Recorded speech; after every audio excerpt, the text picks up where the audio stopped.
I'm Scot Conway, Ph.D, J.D. I also happen to be a master of martial arts, author of a dozen books, producer of a dozen and a half audio programs, including Heroic Masculinity, Complete and Unleashed, a masculinity program that focuses on the sexuality aspects of masculinity, relationship programs, dating programs, and there's this thing coming out now that I think is enormously destructive to masculinity. Let me just play you part of the opening audio. You may recognize it. Stop crying. Stop with the tears. Don't cry. Pick yourself up. Stop with the emotions. Don't be a pussy. Don't let nobody disrespect you. Be cool and be kind of a dick. Always keep your mouth shut. Nobody likes a tattletale. Bros come before hoes. Don't let your woman run your life. You a bitch. What a fag. Get laid. Do something. Be a man. Be a man. Grow some balls.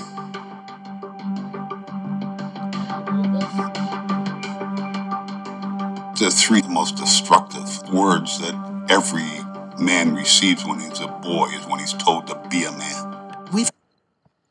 Okay, this is a massive problem. First off, the phrase be a man should be a powerful, empowering thing for any boy. If your boy knows what be a man really means, that should encourage him to step up his game, be responsible, take initiative, be assertive. Be a man doesn't have anything to do with posing and posturing. It has nothing to do with violence and sex and pornography and drug use, and that's what some of the proponents of this film are talking about. You need a powerful model for what masculinity is so that you understand what you mean when you use the phrase be a man. If someone says be a man, one of the things I ask them is, well, what exactly do you mean by that? What's the man way? What is it that makes that the man way? And very often, they get stymied. They just get these kind of bizarre ideas in their head. I mean, here's something I do with kids. And this is part of the problem. This is what they're trying to fix. But they're fixing it in a way that's going to break what is working because they're trying to get at the part that isn't. I'll ask a bunch of boys, is it womanly to be loving? If a girl grows up to be a loving human being, is that womanly? They all raise their hand and say, yep, that's womanly.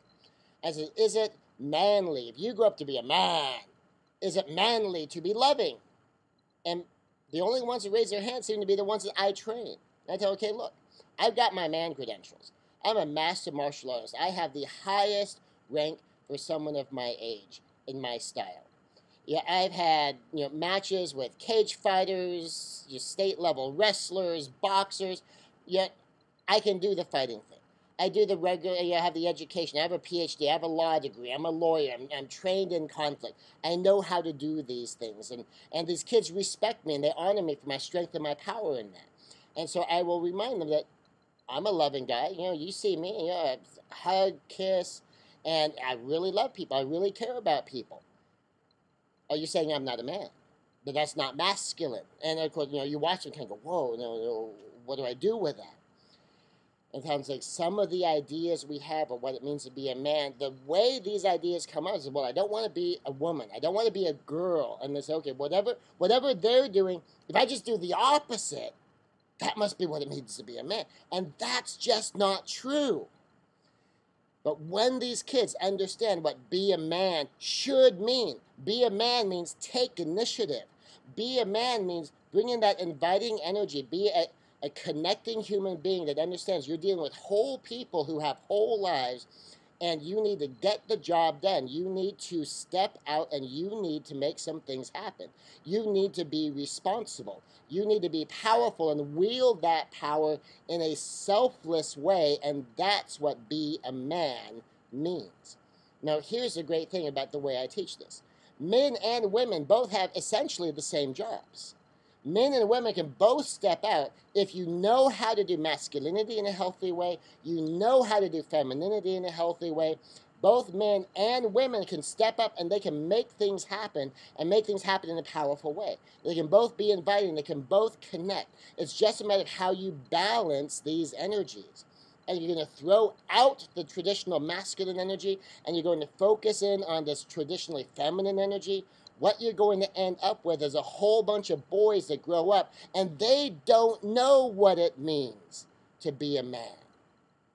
Now, I don't know what your experience is as an adult, but as someone who's coached and counseled into a lot of relationships over the years, and if you look at my others, I've got programs on relationships. The Yoda Network has tapped me to be their relationship expert. One of the things that you're going to find is that a lot of women have a complaint about men, that they don't lead, they don't take initiative, they don't fulfill responsibilities. It's like having another kid. That's not what we want for our sons. We want our sons to grow up and know what authentic masculinity is. And it begins with being human, being a grown-up human, and then understanding healthy masculinity and healthy femininity. And they're not opposites, they're complements. And it's a matter of just how you balance it. So video by video, I'm going to be there's just so much in this message that these people are sending out that is so damaging. I'm just going to take it one little clip at a time. And that's just right at the opening. So far, all we've covered is the opening. And we got, what, 6-7 minutes. And all we've talked about is how they're dealing with that phrase, be a man. That's supposed to be a powerful, empowering phrase. And they open telling us that is one of the most destructive things you can say. That's not supposed to be destructive. Not if you, as an adult, have a healthy view of masculinity. And then we share that healthy view with our sons. This is Scot Conway, Ph.D., J.D., Master of Martial Arts for mothersraisingsons.com. Get hold of me personally at scott@mothersraisingsons.com. S-C-O-T, just one T on Scott, at mothersraisingsons.com. Thank you.